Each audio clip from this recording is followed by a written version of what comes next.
Selama ini, hal-hal mistis dan spiritualitas biasanya tidak bisa dijelaskan secara ilmiah. Banyak ilmu pengetahuan yang tidak bisa menjelaskan, benarkah Tuhan itu ada? Benarkah diri manusia memiliki ruh yang langsung berasal dari Tuhan sebagai sumber kehidupan? Bukankah selama ini manusia bisa hidup karena memiliki organ tubuh yang saling bekerja sama, menghasilkan energi dari makanan dan minuman untuk bahan bakar manusia beraktivitas? Karena mistisisme dan spiritualitas banyak yang tidak bisa dijelaskan secara saintis, maka akhir-akhir ini banyak orang-orang yang akhirnya memilih menjadi ateis dan tidak mempercayai Tuhan lagi. Tapi seiring berjalannya waktu, muncul macam-macam aliran spiritualisme yang berusaha menemukan teka-teki alam semesta.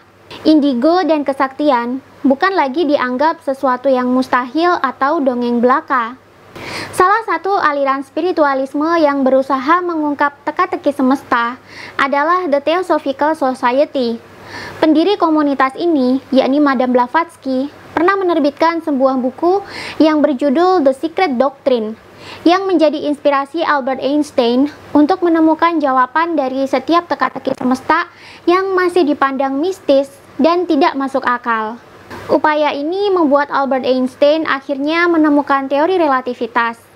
Dan di buku Sejarah Agama Manusia, karya Muhammad Zazuli, sejarah temuan teori relativitas ini juga diungkap.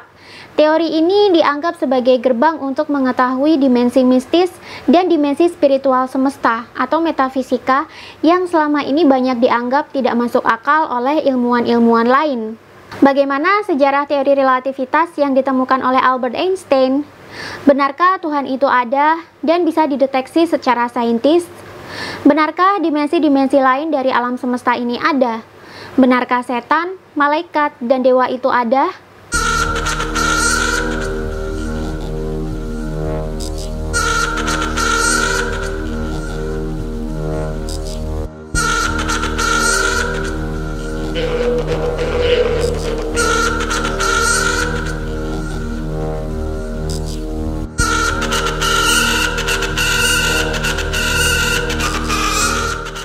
Albert Einstein pada tahun 1905 pernah menggemparkan dunia dengan penemuannya berupa teori relativitas, sehingga ia dijuluki sebagai ilmuwan yang paling jenius di dunia, sekaligus ilmuwan terbesar di abad ke-20.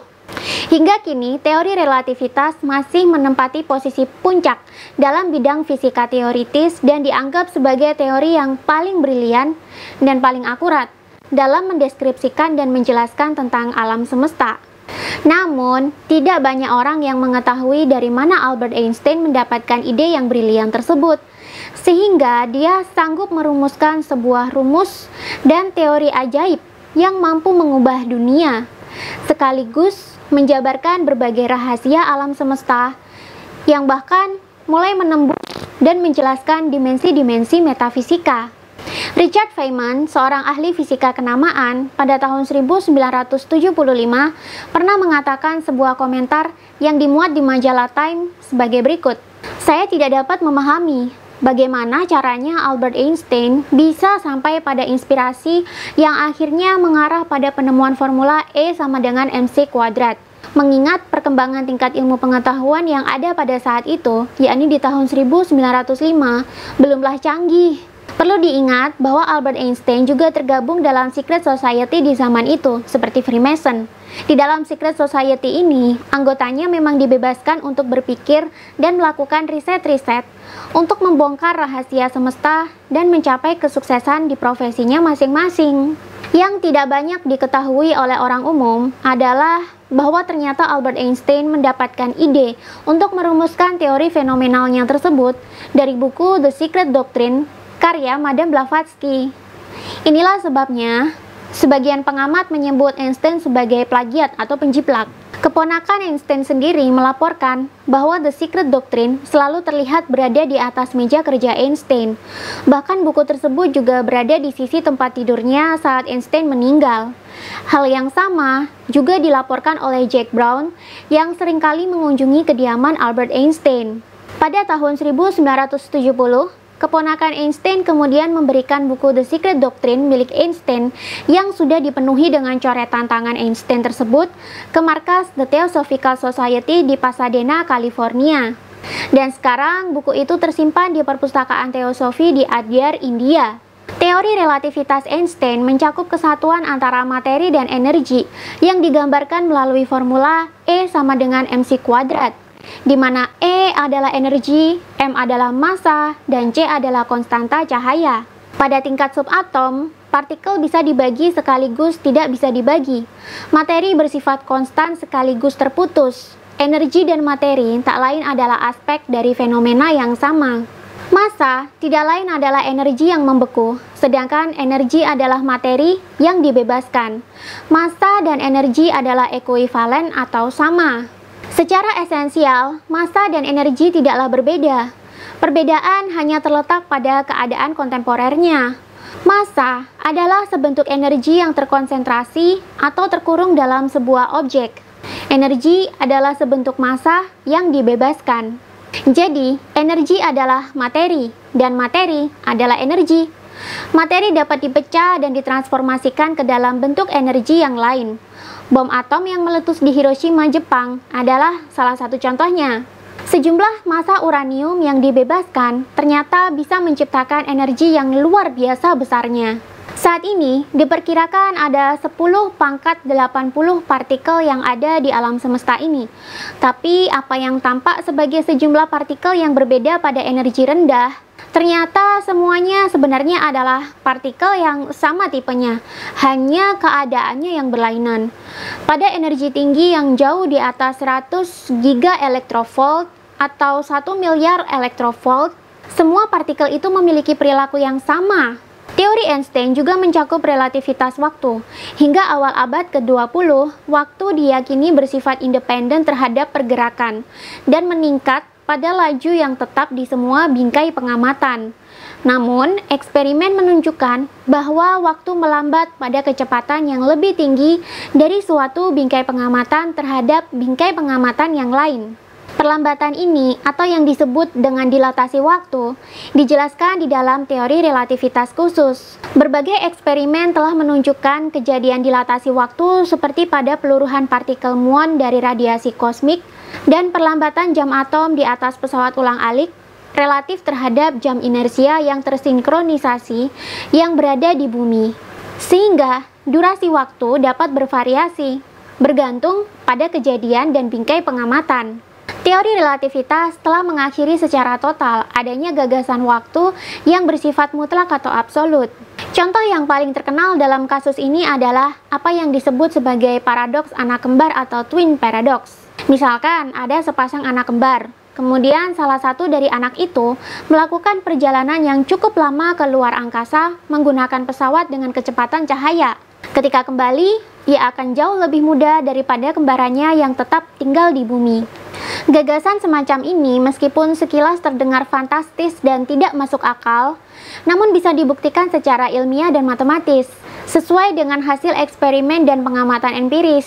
Teori Einstein juga mendukung teori Big Bang yang ditemukan oleh Edwin Hubble pada tahun 1929 yang menyatakan bahwa alam semesta ini terus memuai atau mengembang seperti balon raksasa dengan pemuaian antara 5-10% tiap 1 miliar tahun. Pada saat singularitas dentuman besar ini terjadi, alam semesta mengembang 1 juta triliun kali lipat dalam waktu 1/10 juta kali lebar galaksi Bima Sakti atau 10.000 triliun kilometer. Beberapa kutipan dari The Secret Doctrine yang terbit tahun 1888 yang kemudian menginspirasi Einstein untuk menemukan teori relativitas pada tahun 1905 adalah sebagai berikut. Secret Doctrine Volume 1 halaman 29. Semua yang ada hanyalah memiliki realitas yang relatif dan bukanlah absolut. Karena kelanjutan dari tampilan yang menyembunyikan noumena bagi setiap pengamat sangat tergantung pada kekuatan kognisinya. Namun semua hal yang nyata secara relatif bagi sang pengamat juga merupakan sebuah refleksi. Dan oleh karena itu, maka semua hal yang teramati menjadi nyata, senyata dirinya sendiri. Secret Doctrine Volume 1 halaman 45. Abstraksi metafisik adalah satu-satunya sebab yang memungkinkan sebuah proses konversi dari metafisik ke fisik, yang dapat dianalogikan dengan uap yang dapat terkondensasi menjadi air dan air menjadi es. Secret Doctrine Volume 1 halaman 75.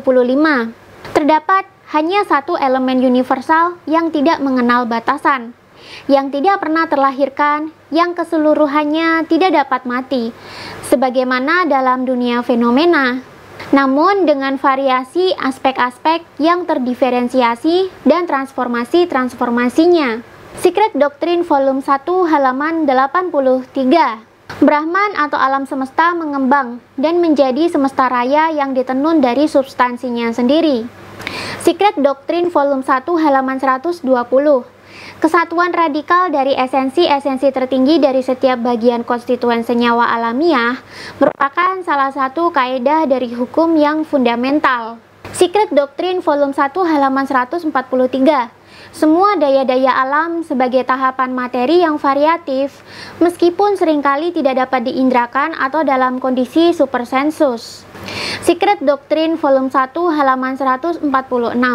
Elektrisitas, cahaya, panas, dan lain-lain adalah energi.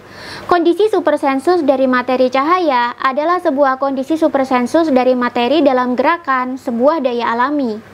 Secret Doctrine Volume 1 halaman 147. Semua hal yang disebut sebagai daya-daya alam, elektrisitas, magnetisme, cahaya, dan panas sejatinya merupakan satu esensi dalam konstitusi tertingginya.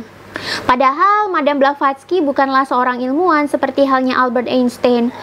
Tapi bagaimana mungkin ia bisa mengeluarkan hasil karya sebuah buku yang menceritakan tentang rahasia-rahasia semesta berikut rahasia metafisiknya, hingga menjadi inspirasi seorang ilmuwan jenius sekaliber Albert Einstein. Madame Blavatsky hanyalah seorang manusia biasa yang kebetulan sudah menjadi waskita. Dalam komunitas The Theosophical Society, mereka juga menyadari tentang rahasia Tuhan dan ruh atau diri sejati manusia. Madame Blavatsky dalam bukunya The Secret Doctrine mengakui bahwa di alam semesta ini ada sebuah entitas tunggal yang tidak bisa diindrakan oleh manusia. Terdapat hanya satu elemen universal yang tidak mengenali batasan, yang tidak pernah dilahirkan, yang keseluruhannya tidak dapat mati. Dari penjelasan ini saja sudah bisa diketahui bahwa ini menjelaskan tentang aspek Tuhan. Namun dalam The Secret Doctrine, Tuhan meliputi seluruh yang ada di dalam alam semesta ini. Alam semesta dan Tuhan adalah satu, sesuai dengan yang ia tulis. Semua hal yang disebut sebagai daya-daya alam, elektrisitas, magnetisme, cahaya, dan panas, sejatinya merupakan satu esensi dalam konstitusi tertingginya. Selain itu, ada 3 proporsi mendasar yang diuraikan Madame Blavatsky dalam The Secret Doctrine, yaitu: yang pertama, terdapat realitas sejati di mana-mana, yang abadi, tidak terbatas, dan hubungan antara spirit dan materi adalah 2 aspek yang saling melengkapi. Yang kedua, ada hukum universal berupa evolusi melalui perubahan berdasarkan mekanisme siklus. Yang ketiga, semua jiwa identik dengan jiwa tinggi yang bersifat universal yang merupakan aspek realita yang tidak diketahui atau Tuhan. Tuhan, manusia, dan alam semesta adalah sebuah kesatuan yang tidak dapat dipisahkan. Sebagaimana 7 warna pelangi yang terpancar dari cahaya putih matahari, maka begitu pula alam semesta dan jiwa-jiwa manusia terpancar dari eksistensi Tuhan dalam 7 karakteristik dasar. Dengan demikian, kaum teosofi juga meyakini adanya 7 dimensi alam semesta, 7 wahana badan dan kesadaran manusia, dan 7 karakteristik sinar atau jiwa manusia. Lalu apa sajakah 7 dimensi alam semesta ini menurut komunitas The Theosophical Society? Yang pertama adalah dimensi ilahiyah, yang kedua dimensi monadiah, yang ketiga dimensi rohaniyah, yang keempat dimensi institusional, yang kelima dimensi mental, yang keenam dimensi astral, yang ketujuh dimensi fisik. Dan karena terdapat 7 dimensi tadi, maka begitu pula manusia juga memiliki 7 dimensi eksistensi, yaitu yang pertama badan dan kesadaran ilahiyah, yang kedua badan dan kesadaran monadiah, Yang ketiga, badan dan kesadaran rohaniah. Yang keempat, badan dan kesadaran intuisional. Yang kelima, badan dan kesadaran mental. Yang keenam, badan dan kesadaran astral. Yang ketujuh, badan dan kesadaran fisik beserta tubuh kembaran eteris. Meskipun ketujuh wahana atau badan dan kesadaran ini ada pada setiap manusia, tapi kebanyakan manusia hanya mampu menyadari badan dan kesadaran fisiknya saja. Orang yang mampu menyadari badan dan kesadaran astralnya seringkali disebut sebagai paranormal, karena dia mampu melihat dan berkomunikasi dengan berbagai bentuk kehidupan halus di alam astral. Sedangkan orang yang mampu menyadari wahana badan dan kesadaran mentalnya seringkali disebut sebagai orang suci, karena dia mampu berkomunikasi dengan para makhluk di dimensi mental seperti malaikat, dewa, peri, serta mampu mengunjungi berbagai dimensi alam surga. Adapun wahana intuisional, rohaniah, monadiah, dan ilahiyah adalah tingkatan yang sangat tinggi dan halus, yang hanya segelintir orang saja yang mampu menyadari keberadaannya. Jiwa setiap manusia terpancar dari jiwa ilahi, dan masing-masing manusia juga memiliki karakter jiwa yang berbeda, sesuai dengan sinar jiwa atau ray of soul masing-masing. Inilah yang kadang dinamakan sebagai bakat atau panggilan jiwa atau passion. Makanya seringkali ada pengalaman manusia yang telah mencapai kesadaran murni atau telah menyadari keberadaan roh di dalam diri sebagai guru sejati dan sarana mengenal serta menyatu dengan Tuhan. Dia jadi semakin mengenali bakat dan passionnya. Kemudian, manusia bisa menggunakan keduanya untuk menjalani hidup yang bahagia dan sukses menjalankan peranannya di dunia, sesuai dengan blueprint yang sudah ditetapkan Tuhan sebelum sang manusia dilahirkan ke dunia.